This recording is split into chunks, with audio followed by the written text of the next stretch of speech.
We need police. We need to be able to call on someone when there is danger. We are entering a potentially very dangerous depression where people will be acting potentially violent if we don't come together as a community to ensure each other's survival. So I'm extremely concerned about rising, escalating levels of violence. Anyone here who's watching can see the levels of gun ownership skyrocketing amongst Black people. Many of you bought your own firearm for the first time recently in anticipation of this. So let's be realistic here. Let's make some changes immediately that needs to happen for the safety of our community. Thank you so much, Mr. Scott. And next, Ms. Carol Fife. Thank you for the question. I have to say, and I got to tell the truth, that the energy that's rising up in the streets with the electorate to demand for a change in the paradigm of how we do policing did not start this year. It's been exacerbated because of the COVID crisis and the extrajudicial killings of Black bodies in the streets. But we've been calling for this at the city council level for years. We didn't have to stop and reimagine policing today, because I've been a part of the leadership that's been at city council every single budget cycle, asking for these changes to be made. This is not new.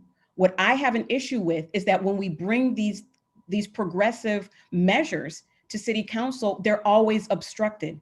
The Eberhardt study that shows that we are racially profiled more than any other group, the Black police officers that talk about the internal policing and how their lives are in jeopardy, the records that we have of our own personal experiences and the people that we know that look like us are enough. So we've kicked the can down the court for another task force to study what we all know is true. And those are the things that I've been advocating for years. So now the prophetic work that we've been doing in terms of the folks who are leading the charge and making it popular now and making it acceptable now, that is leadership. It is leadership to not have to wait, but to listen to the voices of impacted people and democratically lead for them. And that's why I'm stepping into this space right now, because I haven't had to be cajoled and pulled to make this shift happen. So once again, in terms of policing, yes, I would absolutely cut the budget. I worked with the leadership team to put in the 25 million reduction in this budget cycle. And it didn't get anywhere. So while we have an opportunity to defund, we should look at the whole system that needs to be readdressed in terms of Black lives. Thank you so much, Ms. Carol Fife. Ayana, are you back? I am back. Thank you so much, Anthony. I now am going to turn it over to another one of our amazing young people. I think she's still on. It's not past their bedtime quite yet. It's Miss White. Hello, my name is Tayari White. I am a second-year college student at Chabot College. And today, City Council members are responsible for supporting all of the citizens, ensuring social economic equity and opportunities for everyone in their district. There are many Black-owned businesses and organizations across the town and are doing incredible work for so many Oaklanders. Can you name specific things you've done to support Black organizations and businesses in Oakland, and what policies would you adopt as council members?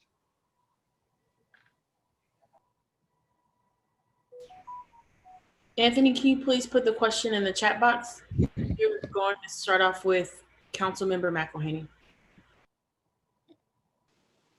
I'm sorry, Ayana, I think I led on the last one. I think this one starts. I just want to be fair. I think are we just waiting for that to go in to the? So we can start with Mr. Scott and give him a second. I can go. I heard it. It's fine. Black businesses, make sure we win. How do we win, right? Okay, 2 minutes. So I'm a small business owner myself, and it's hard. This year was devastating for anybody who had a festival. Luckily, we got Black Joy Parade off just in the nick of time. But for the rest of us, it has been a very tough year for many of our small businesses. So one thing we need to do is make sure that we have funds to access. And right now, I'm really focused on survival. I don't anticipate any abundance of funds for Black businesses, unfortunately, when we have to right now house many people and provide urgent services, not only to people who are currently outside, but people who are on the fringes of being outside. So we have to triage right now. So for Black businesses, we need to help the ones who are there right now stay alive. We need to help support them where having fancy lawyers and having a team of people who understand this very complicated tax code or the ever-evolving loan structure and support. We need support for that, helping people file for those paperwork so they don't get left behind. We need better advocacy for our small businesses. And we need to focus on making sure that we're not just bringing large corporations to our city. We have a proud reputation in Oakland of small businesses employing our community. I think we need to double down on that for our economic rehabilitation of our city if we want to create a place that I want to continue to live at and own a business at. So in short, I'll say that we need to support each other. We need to keep our dollars circulating in our community. We need to keep our Black dollars circulating in our Black community. And we need to do the things that we know. We are good business people. We are incredible business people. And let's live up to that promise and help each other win.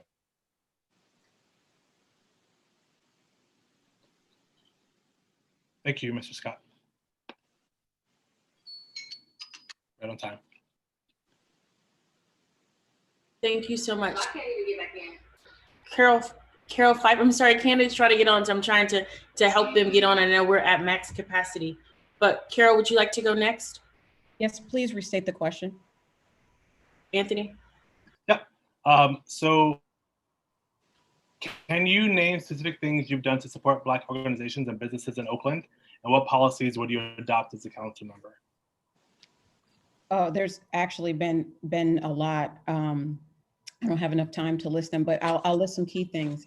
One of the things that I've done on a regular basis is advocate for prompt payments to our local nonprofits that actually do the service work of the city of Oakland.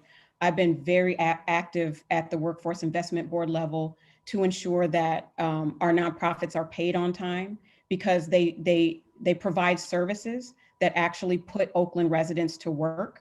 And oftentimes they go without receiving their payments to do simple things like pay their staff.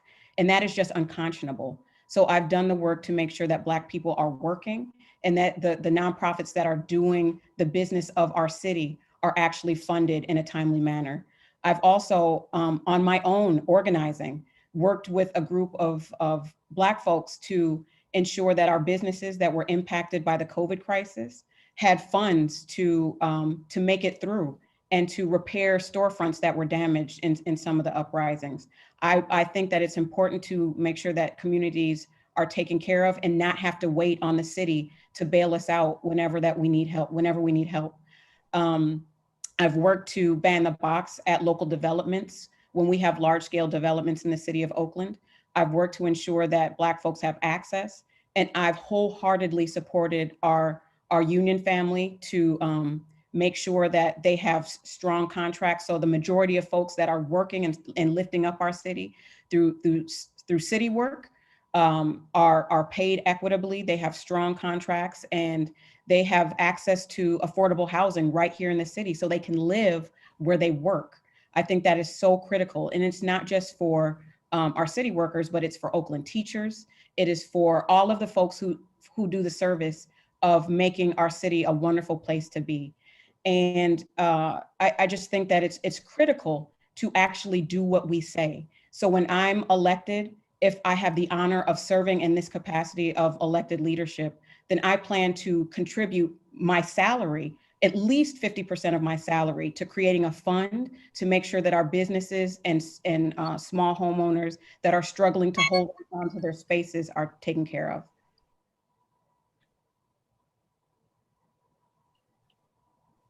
Thank you. Thank you so much. And now, Councilmember McElhaney. Thank you so much for this question. And I wanted to, there's been so many things that we've done. First and foremost, I'm sorry, there's somebody talking? I'm sorry, Anthony, can you guys hear me? Because somebody was talking. That's on me. I'll find out who it was. But go ahead, Councilman. I'll give you your time back. I'll give you your time back. Thank you.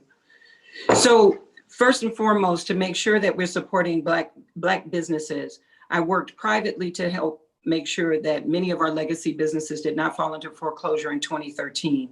That included Marcus Books, several of our barbecue companies. We moved to make sure that the UNIA building, the Marcus Garvey building, didn't go into foreclosure, working with Bishop Watkins. We had to fight to defend the right of 2 Black developers. The only 2 developers with city contractors would keep those projects. That's Alan Dones and Michael Johnson. We worked very diligently to help with creating the disparity study that would allow us to move forward in a 209 environment to increase Black contracting. I partnered with Marshawn Lynch and Josh Johnson to ensure that Oaklanders ran the West Oakland Youth Center, ensuring another legacy. We created the Equity Caucus this year so that we could make sure that the Flatlands got their fair share. $8 million going directly to small businesses and contractors, another $2 million for artists focused on Black arts and the equity impacts. We helped keep the West Oakland Health Center, partnering with Supervisor Carson and Barbara Lee.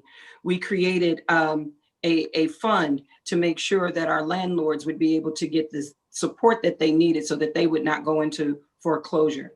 There have been so many ways in which we've just gotten started on this issue of Black enterprise, which is often overlooked as we seek to support those who are Black and poor. But the Black middle class is the reason why we have a Black philanthropy that actually holds our families together. Going forward, I am leading an effort and made sure that the city of Oakland was at the forefront of the Opportunities for All Act to overturn 209 so that we can do racial redress for the city's lack of contracting. And this includes making sure that those contractors are paid on time by insisting on our prompt payment ordinance. Black enterprise is at the core of making sure that we have Black development. We have worked with numerous restaurants and owners to get their restaurants open, removing red tape and being a champion, both at the county level and the local level. So whether that's Oeste or the new Horn Barbecue, we know Black businesses know that they have a champion in me. Thank you so much, Councilmember McElhaney. We are now going into our next question, and Mr. Anthony Wilson will ask this question as well. Okay. Hi, candidates. In Oakland, over 70% of our unhoused brothers and sisters are Black. To some, it looks like the city has turned a blind eye to the housing crisis of Black residents, as gentrification may have displaced tens of thousands of Oaklanders who otherwise would love to stay here. How do you plan to respond to the homelessness crisis? And then how do you see new housing developments as exacerbating or mitigating the crisis? Anthony, how much time do they have to answer this question? So each candidate will have 2 minutes to respond to this question. And we will start off with Ms. Carol Fife. I implore everyone within the sound of my voice to do your own search for the truth, to do your own independent search for what is accurate. It is not by accident that I'm endorsed by every housing organization in the city of Oakland, every community-based organization in the city of Oakland, by the Black workers. So yes, I have to say that the majority of our city workers are Black folks. So there is no competition when it comes to what I say being what I mean. The fact that there are the majority of Black folks living in homelessness are in District 3 is also not a coincidence. All of this market rate housing, all of this market rate development is a part of the Jerry Brown administration that he started years ago and that his chief of staff continued. And existing folks that are funded by developers and in the real estate lobby continue to push forward. So I think it's important to have an anti-speculation tax, a vacant property tax that actually addresses some of the blight that's existing in our communities and stops the gentrification that's coming from people who buy up homes in bulk, like the Wedgwood Corporation that bought Moms for Housing, that buys 200 to 300 homes per month, flips them and sells them that are out of reach for most Black folks in this city.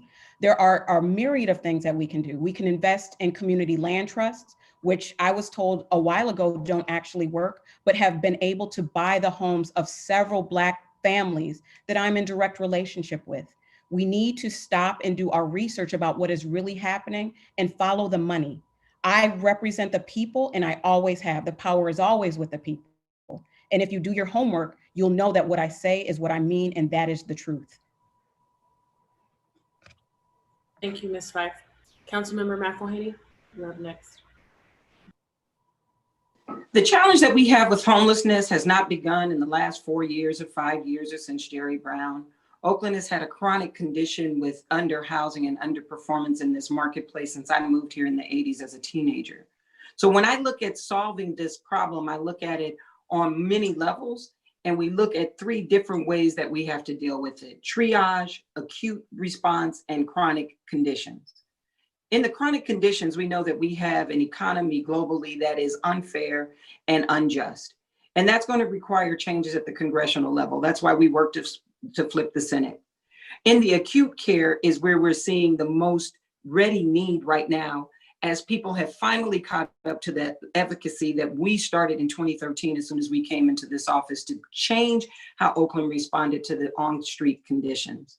I'm proud to have partnered with Supervisor Carson to pilot the Compassionate Communities model, which brought homeless people into the discussion and created the HOG. It allowed us to bring services in place, breaking up this notion that we shouldn't provide sanitation services to people on the street.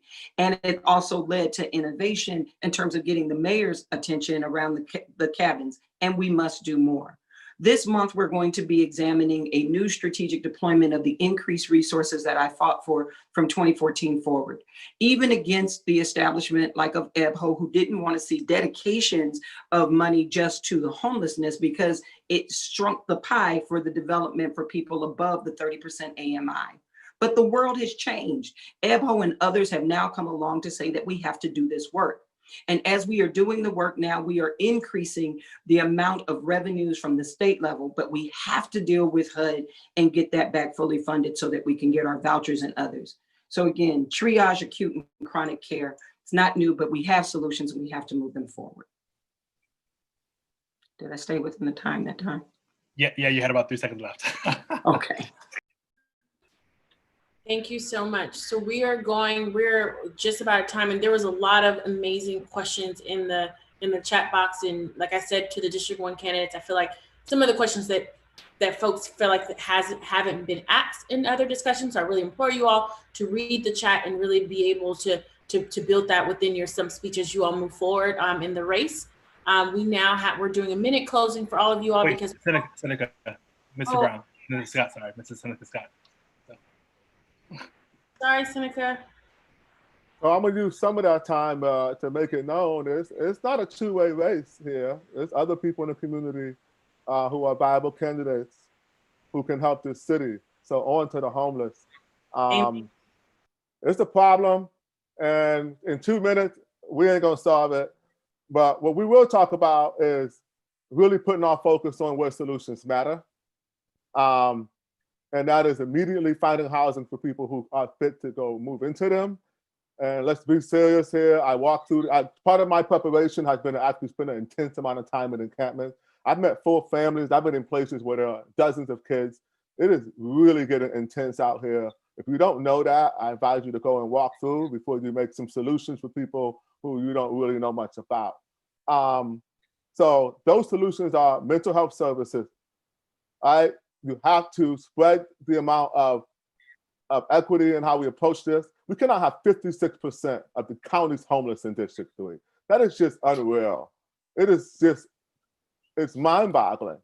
Amongst 1.7 million people, we got 10,000 people who live outside, and we can't solve these problems in one of the richest areas in the world. It's racist, it's deliberate, it's the end result of hundreds of years of policy and anti-Blackness. And we need to make a stand, and we need to make it now. We need people who are willing to actually do the things in City Hall that they say they're gonna do, and we need revolutionary candidates for this time. So it's a hard one to really approach how to immediately solve homeless at the same time end illegal dumping, which are two separate problems. LPD's failure to stop people from dumping, like literally where they dump twice a week and clean it up. I was filming a campaign video. I seen it dumped and cleaned up in 4 days. You telling me you can't catch a perpetrator? That's BS. Come on now. So we got to do better. Thank you for the time, and I appreciate it. I apologize again, Seneca. I'm very aware that this is more than a two-person race, and so it was not my intention to leave you out this last question. But that being I took the opportunity to be dramatic at your liberty, but thank you. I appreciate it. I hope you're an NAACP member. We are now going to closing statements. I'm going to start off with Carol Fife. You have a minute. Thank you. In spite of all obstacles, I've stood and fought for my community. I came here as a Black woman, even before people knew what I would be, they knew I would be Black. And I have always fought for my community, even when it was unpopular and I was taking the fire so other people could do easier things. I have fought and stood for what's in the best interest of Black folks. I am a trusted community leader. I have been in every aspect of organizing for jobs, housing, education, Medicare for all, every single issue and people area that impacts our community, I've been there. And it is not because of public office. I've not sought to run for office. People drafted me into this position. I'm very impactful as an organizer and the director of my organization. And so no, the Moms for Housing that actually took this house to make a statement about Black people not having access to resources was to bring attention to an issue that people are not paying attention to. Black folks are under assault in this country and in this city. And our administration is not acting with the fierce urgency of now to truly address these problems as they see fit, as they're needed. So that is why I'm running. I'm not running because I'm trying to get attention. I prefer to actually act in anonymity. It's more effective that way.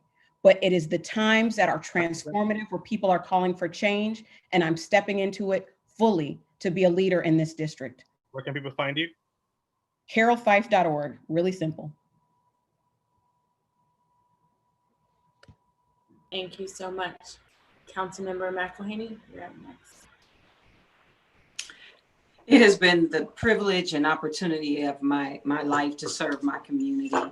And it's been hard, because just because you become elected doesn't mean you stop facing racial barriers or the attacks that come from without and within.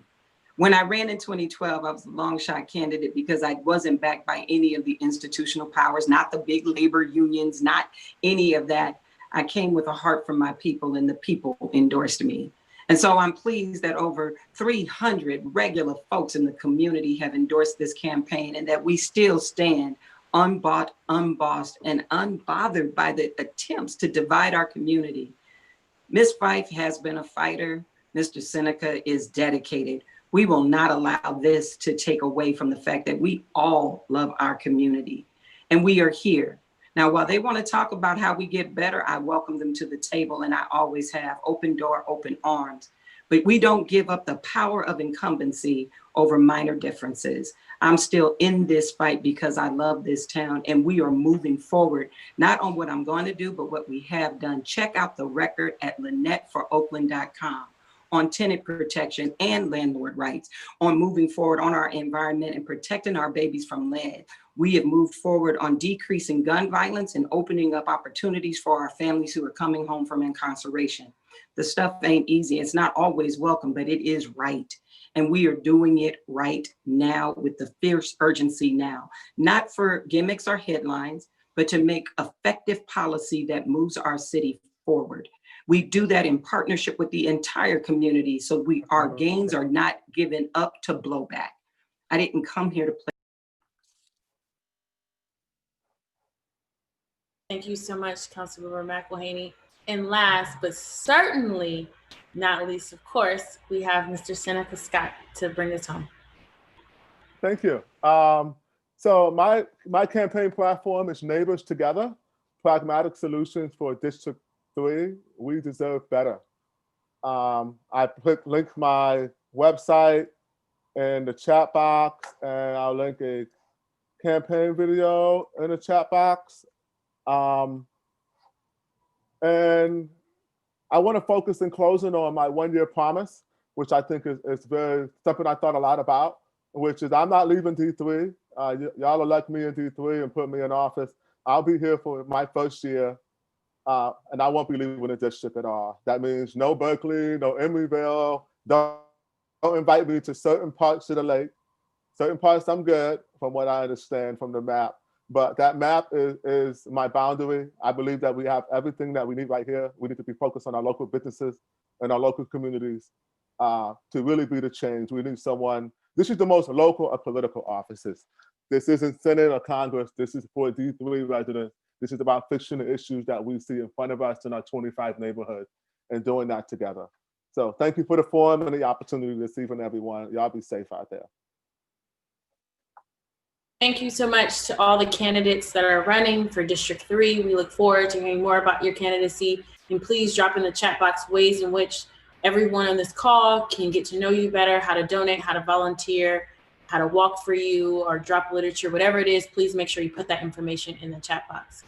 I know we're at time, but I would definitely say one of the biggest races, arguably, in terms of number of residents for last, and that is the at-large race. And we have Derek Johnson and Councilmember Kaplan here to join us. And so we want to make sure that we give them the level of respect and attention that we gave other folks. And so I will now turn it over to Derek and Councilmember Kaplan to do a 1-minute opening statement. And as you all recall, Anthony will be doing time for us.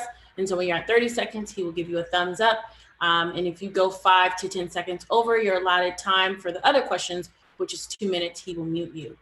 So want to get started, and I'm going to start opening statements off with Mr. Johnson. All right, well, thank you. Thank you for having me this evening, and NAACP, it's just an honor to be here tonight. You know, these are some uniquely challenging times. I'm running for Oakland City Council at large because this unique moment demands a different kind of leader. We need a council member who understands the struggles of the most vulnerable in our community, and I understand that all too well. I was born and raised in West Oakland Acorns housing projects by a single mother that worked 3 jobs just so I can make it. I believe our council member must have a proven ability to transform lives for those who need it most. My restaurant, Home of Chicken and Waffles, has created hundreds of jobs over the years, and I'm proud to say that at one time or another, up to 70% of our employees are formerly incarcerated individuals, and they're all individuals right here that live in Oakland. I always put Oakland first. I've also helped nonprofits, foundations, and the city itself reduce violence, improve job training programs, and provide educational opportunities for low-income youth. Now I'm ready to help lead a COVID-19 recovery for Oakland that leaves nobody behind and move us forward on racial justice. I'm honored to be endorsed by our next vice president and our homegirl, Senator Kamala Harris, Assemblymember Buffy Wicks, Mayor Libby Schaaf, Board of Equalization Chair Malia Cohen, BART Board President. All right, thank you. Thank you for having me. Thank you so much. Councilmember Kaplan, 1 minute for your opening statement. Thank you so much. Good evening, everyone. And thank you for having us and for having this really important dialogue tonight. My name is Rebecca Kaplan, and I'm honored to serve as your Oakland City Council member at large, representing the entire city of Oakland, and I'd be honored to have your vote. I have been working actively with community to fight for a city of racial justice. That includes fighting to make sure that Oakland did the disparity study, and I'm going to put that link in the chat, which community was fighting for and the administration was resisting, so that we could identify and remedy the underrepresentation of Black businesses in our community. I have fought for and won funding to launch civilian mental health responders to respond to mental health needs. And previous to serving on the Oakland City Council, I worked at AC Transit, where we extended all-night bus service and worked to make sure that we had transit service and jobs throughout our community. I'm incredibly honored to be now the endorsed candidate of the Democratic Party, as well as the Oakland East Bay Democratic Club, the Honorable Sandra Swanson, Elihu Harris, and many others. And thank you. I'll look forward to your questions. Thank you so much. So we asked all candidates, school board and city council, the same question. What is your Black agenda? The NAACP, we're unapologetically Black. And for this forum in particular, we're focusing on Black issues, Black people, Black business, Black community. And so we'll love to spend 2 minutes with each each one of you all talking about what your Black agenda is. And since we started with Mr. Johnson, I'm gonna start with Councilmember Kaplan on this. Yes, absolutely. First of all, to have a Black agenda in Oakland requires being unapologetic about the fact that it is and must be a Black agenda. And that means recognizing and fighting for changes, laws, policies, and funding that deal specifically with what's being done around our African American community. That includes, yes, fighting not only for the disparity to be funded, but now that the administration's trying to hide it because it shows how badly Black businesses are being treated, fighting to get it released. And I know we might all need to continue to fight for that, and I won't stop. It means fighting to change how special event permits are done in the city of Oakland and successfully passing through council by unanimous vote to take special events out of the police department and have it be handled by civilians so that the police department can't continue to block and shut down events like Festival at the Lake and Karijama by insisting that they pay unreasonable sums of money.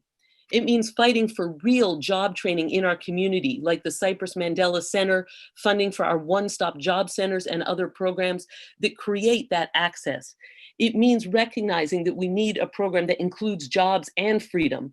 That means pushing back against police brutality and misconduct, but also recognizing that we need to uplift our local small businesses, such as the funding we fought for and won in the budget that's being given out through our ethnic chambers, including the African American Chamber of Commerce, to support our small businesses, fighting for free Wi-Fi in our communities, and working to make sure that these actions are handed out in a way that is inclusive specifically of the Black community, and to recognize that when they built Fruitvale Transit Village, they were unapologetic about making it a Latino-oriented business district, and we need to similarly be supporting and uplifting Black business districts in Oakland, including both in downtown and East Oakland, and it includes working with our faith-based communities, including our churches, such as the law we fought for and won this year to allow churches to more easily build housing on property they own. And it also means listening to and working with community and a wide array of groups that I've been honored to work with and be supported by, including Black Women Organized for Political Action, the John George Democratic Club, and many others. Thank you all so very much, and I appreciate the opportunity to be here. And I don't know if that was a wave or not, but It was a wave. I'll take it. You'll get a thumbs up, emoji thumbs up when you have 30 seconds, and then I'll cut you off after that. All right, thank you. Our next question is, again, sorry, I'm Anthony Wilson, Oakland resident. Super excited to be here with you all to talk about the city of Oakland. Oakland is the home of the Black Panther Party. I think my compatriot didn't yet get a chance to answer. Sorry, compatriot. It's all right. It's all My right. compatriot. No, look, I mean, I know this is a competitive election, but we're all also people. And it's been a long night. It's been a long night. I'm so sorry, Mr. Johnson. Go ahead. That's okay. Well, you know, I'm unapologetically Black. So there you go. I have a very serious Black agenda, and thanks NAACP for just hosting this event. You know, here in Oakland, we desperately need change, but we need to meet this moment and take effective action and get us through it together. We would need new leadership, new courageous leadership that is rooted in this community and that speaks up for this community, and not just around election time.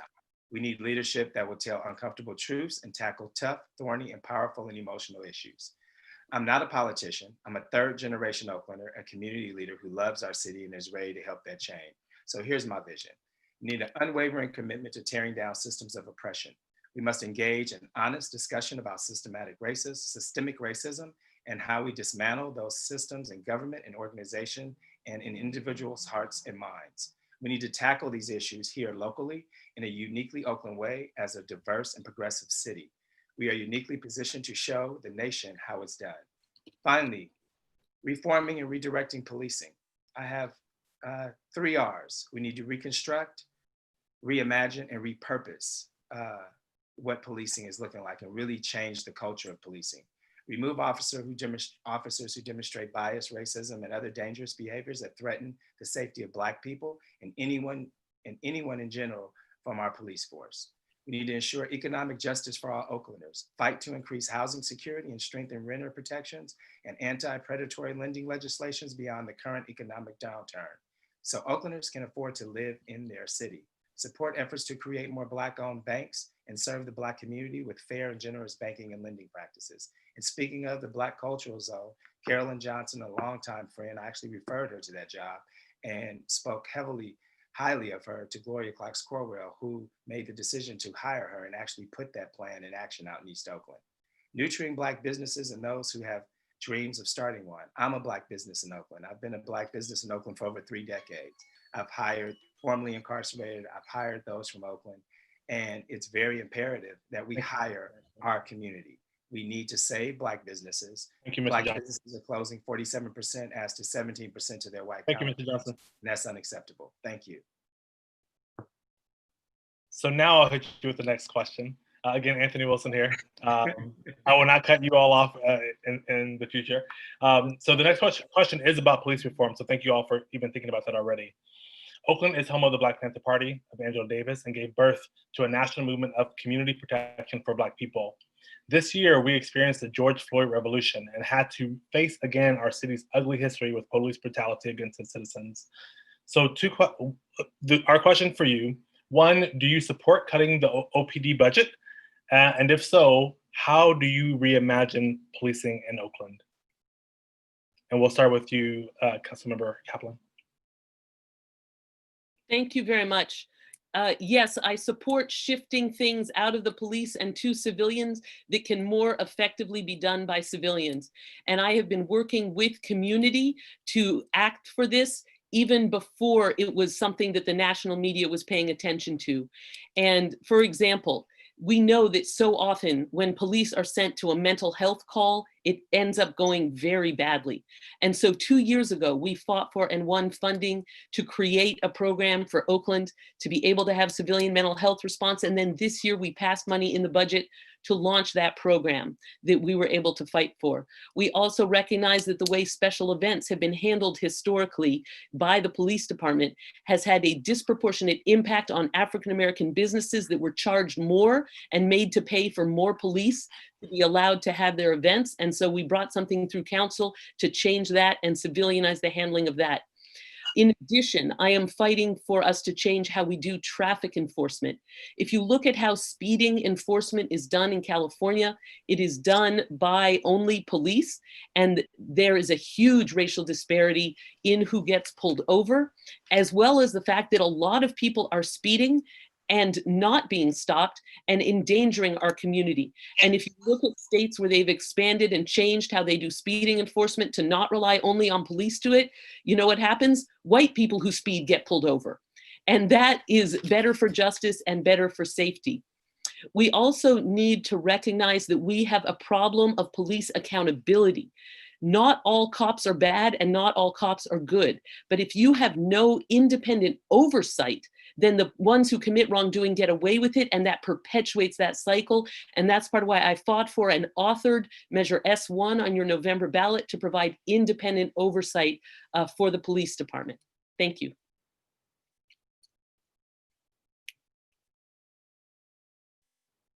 And now Mr. Derek Johnson. Okay. Well, you know, as a Black man growing up in West Oakland, I'm all too familiar with police.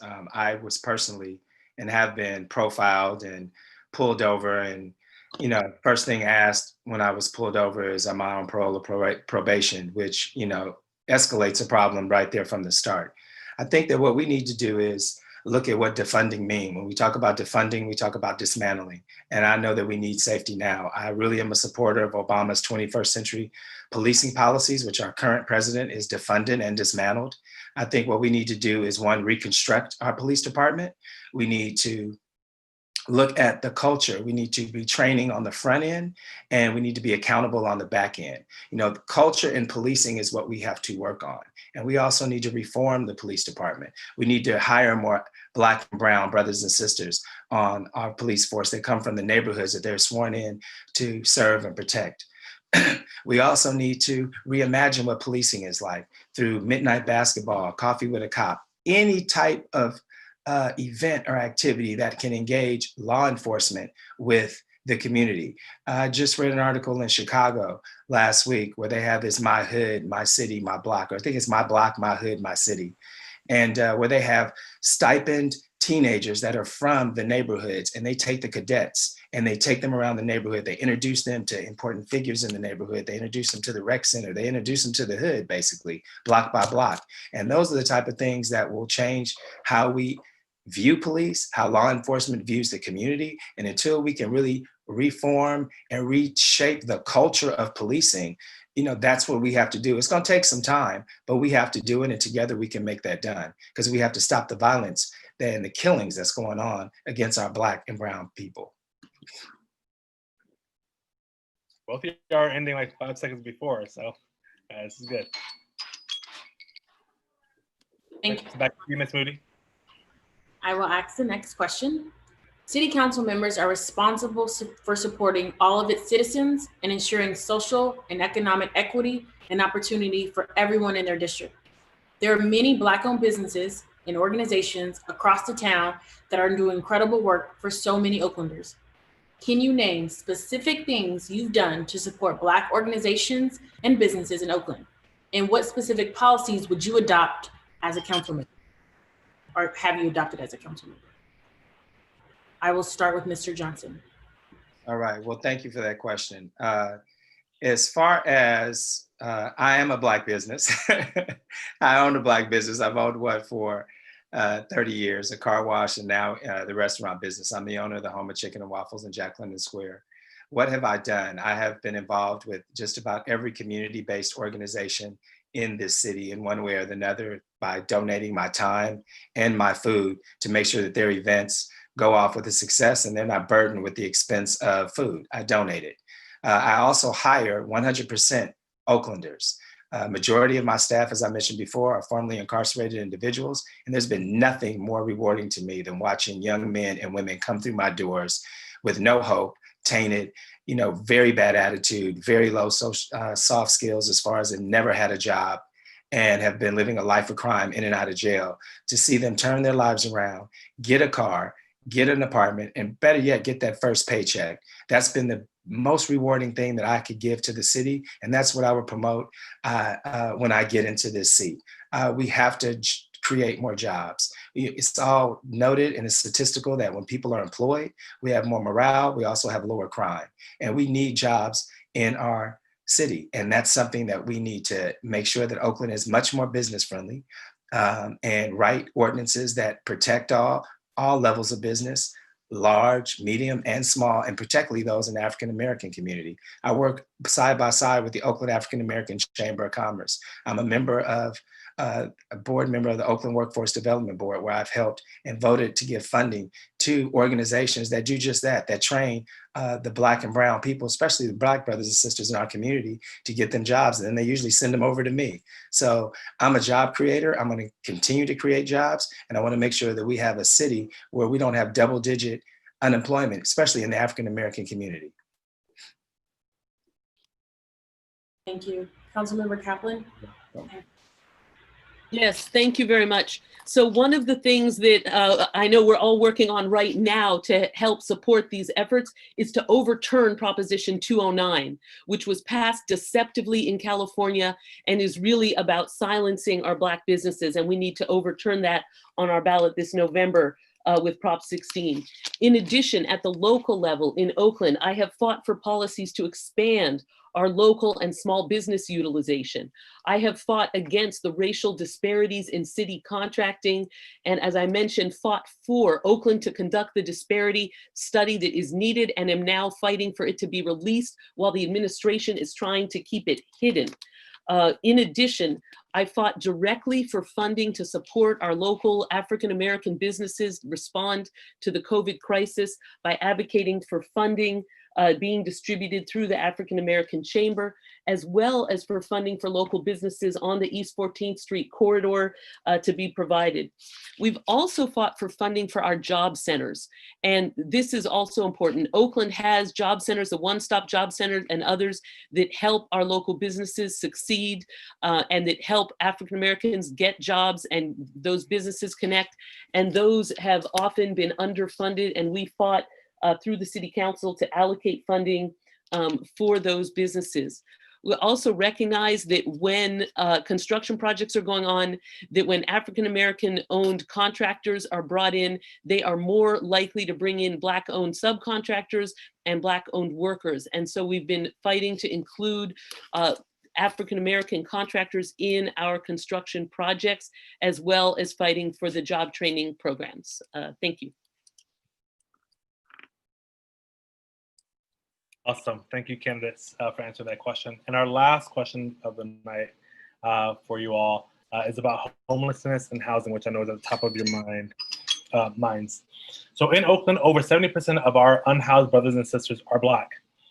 To some folks, it may look like the city has turned a blind eye to the housing crisis of Black residents, as gentrification may have displaced tens of thousands of our Oaklanders who would have rather wanted to stay here. How do you plan to respond to the homelessness crisis? And then, how do you see housing developments as exacerbating or mitigating the crisis? What order? Oh, I'm sorry. and I'll start with you, council member. Absolutely. Give me 1 second to get my time. And go. Thank you. So the homelessness crisis, first of all, has grown dramatically in recent years, and it's important to acknowledge that. And I think people often, when they talk about it in shorthand in the press, miss why it's grown, which is that the rate of displacement has been going up and up and up. And so even as a certain number of people per year are helped out of homelessness, that the number of people being pushed into homelessness through wrongful evictions, through predatory foreclosures, and through excessive and often illegal rent increases has gone up dramatically. And it is by far disproportionately Black people who are being subjected to those things.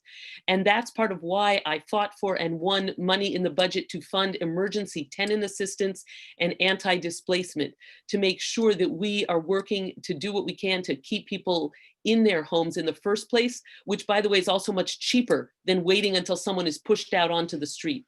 In addition, we have fought to have better treatment for those who are living on our streets and sidewalks. And so that includes specific steps such as pushing the city to buy vacant and unused dorms and hotels. We bought a hotel last year, and now just 2 weeks ago, we authorized the purchase of a dorm in Rockridge, which is also important that we have affordable housing and homeless housing in every neighborhood throughout our entire city.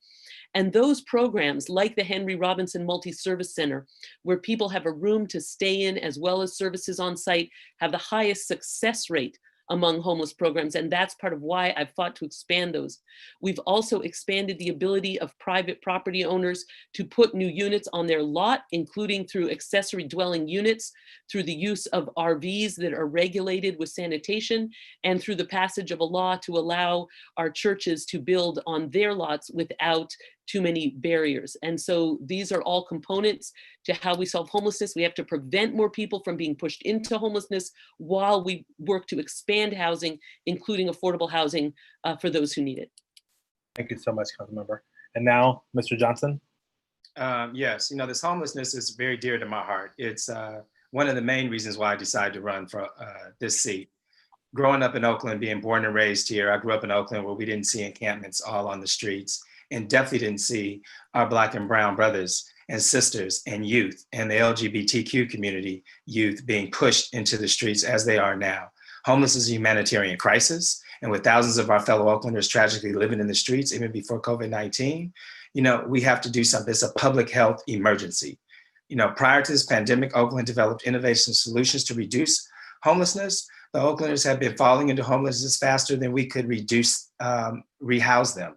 And we need to start scaling up on our strategic partnerships with the county, state, and the feds. You know, I have a long-standing relationship with Kimmy Watkins, who are our public health director. We need to dissect what the homelessness is. Yes, there are a portion of that population that needs mental and health services. We need to get that for them. There's another section of this population that has been displaced. You know, it's amazing to me that there has not been any vote or any policy written to really divert some funds from either the Affordable Housing Trust Fund or create some funding and pull some funding from somewhere in these budgets and divert it to nonprofit organizations like Keep Oakland House and Building Futures, that Keep Oakland House has kept up to 1,500 to 2,000 people from being put into the homeless situation. So I will fight day in, day out to make sure that we cure this problem, not just manage it better, not just put people in a building and we say that we're going to give them services and we don't. My restaurant is underneath one of those buildings and there's no wraparound services. People with, you know, they are being housed, but it's creating a drug, sex trafficking, and, you know, just more of a crime environment. And we can't create try to eliminate one problem and create a whole nother one. We have to eliminate this homeless issue. And the only way to do that is having the hard conversations and stop grandstanding and being politicians and get it done. Thank you, Mr. Scott. Mr. Johnson. That's okay. Okay, Ms. Moody. Thank you so much, candidates. We're now going to do a closing statement from both of you. And we have a minute for each. And since Mr. Johnson just finished, I'm going to let Councilmember Kaplan start us off with closing statements. Thank you. And please let me know how to get in contact with you. Absolutely. Well, first of all, thank you so much. I know it's been a long evening and a challenging couple of weeks. And so I really want to appreciate everybody being here tonight and taking the time. It's been an honor to talk with you and to hear your questions. My website is kaplanforoakland.org.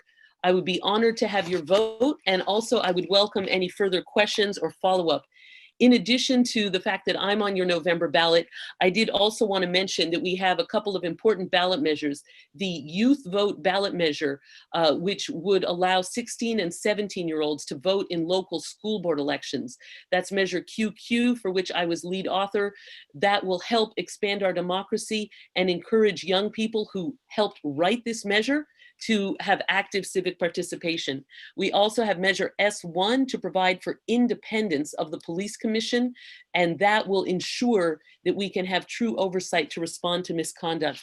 I also really want to encourage everybody to vote early. We want to make sure that the shenanigans with the Postal Service don't undermine our vote. We've been pushing hard to get Alameda County Register of Voters to put more ballot drop boxes and more safe distance voting sites throughout our county and especially in Oakland. And we've posted on our website how to find those ballot drop boxes. So I encourage people to make sure that we get our ballots in early and get them in safely. And I will put my website and direct contact in the chat again. And thank you very much. I'm honored to be endorsed by a wide array of people and groups, including Pastor J. Alfred Smith Sr., Sandre Swanson, the majority of the Oakland City Council, and many others, including the Democratic Party. I'd be honored to have your vote. Thank you so much for having us. Okay, and Mr. Johnson, I'm going to be fair and give you the same 90 seconds. Okay, well, once again, thank you, NAACP. I mean, throughout the course of history, the NAACP has fought for civil rights and advancement of all colored people. Being an African-American male here, growing up in the inner city of Oakland, I will lead Oakland with our Oakland values. I will lead our city through these unprecedented crises. Our North Star must always be the Oakland values that we share. I will put Oakland first. Let's focus on our community and prioritize compassion, understanding, equity, and justice. I'll be humble. I will listen. I will be accessible. My door will always be open. I will be engaged in the community. The community is my lifestyle. It's who I am. It's who made me. And I will continue to give and give and give to this city to make it to the resilient, brilliant, bright place that it should be. I'll do everything possible, no gimmicks, no political stunts, no grandstanding. We will compete in steady leadership with follows through on all of our commitments. And I'll unleash Oakland's creative spirit. Our diverse and innovative city can find new and creative solutions in this unprecedented challenge. We have to keep small businesses. We have to keep Black businesses. And I will work with the NAACP, the Oakland African Chamber of Commerce, and all the citizens of this city to make that happen. And also remember that October 19th is the last day to register to vote. And that's very important. We need to get that message out in our community so that we get those ballots in our community and we vote. It's very, very important. John Lewis, I'm a Fiskite. He's a fellow Fiskite. I'm a proud graduate of HBCU. And, he served many days in jail just for us the right to vote. So we need to make sure that we honor his legacy and those that have come before us. Thank you so much for having me tonight. I am endorsed by the Young Dems of the East Bay. I'm also endorsed, as I mentioned before, by our next Vice President, Senator Kamala Harris. Thank you so much. You're welcome. Thank you so much, everyone. I'm going to now turn it over to President Holland, President of the Oakland NAACP branch, to do closing, but just want to remind folks, if you are not a member of the NAACP, please do become a member. I'm gonna drop that information in the chat box. Our code for the Oakland chapter is 1051, so please make sure you do so. Our next candidate forum for districts 5 and 7 will be September 21st. And I know we had an issue with capping, with having to cap the number of attendees. We will make sure that that is circumvented for our next time. So please make sure you join us. And thank you so much for everyone that came in and stuck in there an extra 30 minutes. President Highland, I'm turning it over to you.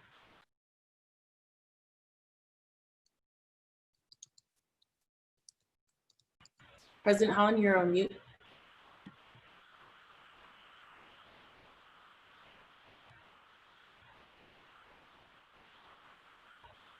There we go. Thank you, thank you. I got this brand new laptop, unfortunately. I don't know how to operate it. But anyway, I'd like to thank the moderators, first of all. You guys did a fantastic job, just outstanding, you know, really outstanding. And also I'd like to thank the candidates for city council. The city council position is very, very important, especially this year. The importance is such that at this election on November 3rd may be a change in our democracy as we know it if we don't be careful. So that's why we're wearing these vote shirts tonight, to remind each and every one of you, you need to vote. Also, we had the good fortune of having some of our Imani youth members on board and listening to you politicians to see whether or not they want to choose that path as a career, because it's a very difficult job that politicians have, and you can't just going to realize that. But the one thing that we're going to ask of you is that will there be a measurable difference after one of you is elected for whatever position you're running for? We're going to look for results because we need to have them. So please don't forget our Black agenda. We had troubles in our schools that we've not been able to address properly.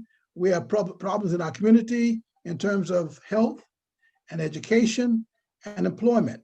All these things that have continued to occur over and over again in the city. So we need to have some measurable amount of success in order to decide whether or not you folks are the right people to have as our leaders.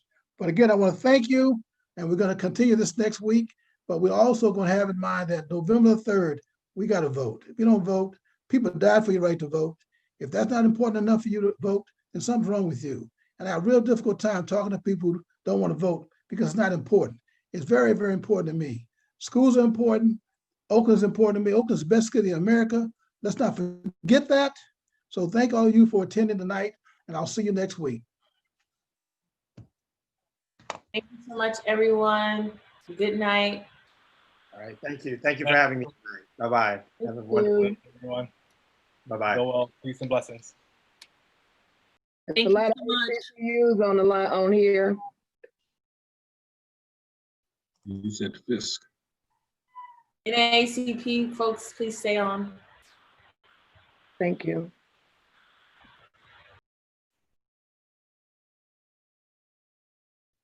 Phyllis White, could you stay on, please?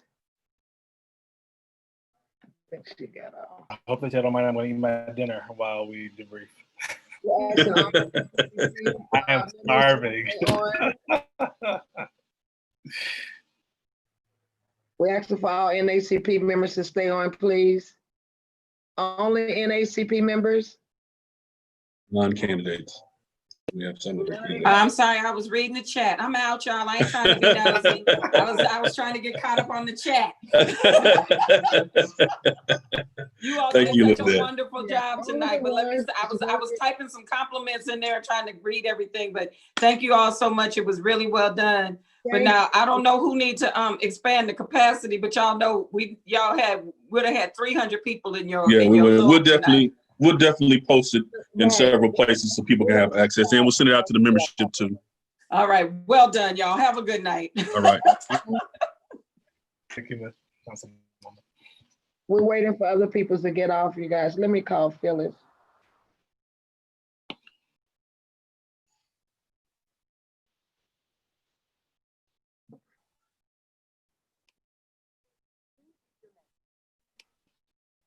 Oh, her voicemail. She went straight to voicemail.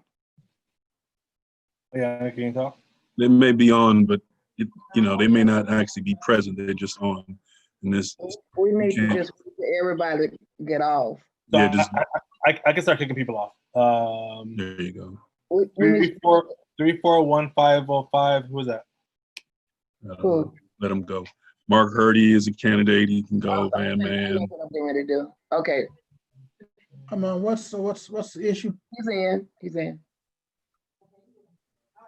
We only want the ones that worked on the candidate forum, please. I got you. I'm moving people. Okay. Love everybody. So, but I got to move you. Sorry. No shame in it at all. Go ahead and start booting. Tooted and booted. That's what they say.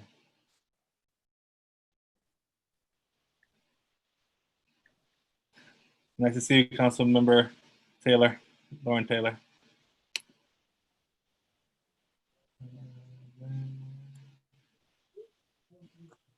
All right. Anybody else? Oh, yes, a lot of them. Shirley Coleman, remove her. Okay. Sorry, Shirley. Nice. Thank you for coming. Kathy Adams, remove her. You said Cynthia. What? No, Kathy. Oh, hey, movie stuff. Thank you, Kathy. Bye, Kathy. What about Sean Tanner? Yeah, Sean Tanner. Here you go. Deshaun Vaughn. Art iPhone. Might be Art Blackshear, but still he can go. Okay, and then Walter Riley. Oh. And then Mr. Harris is going to stay on, I'm assuming. And then Mr. P. Harris staying on. P. Cook, remove Cook. I don't know who Cook is. B Cook. Okay, anyone know P? No. What about Devon? Yeah, okay.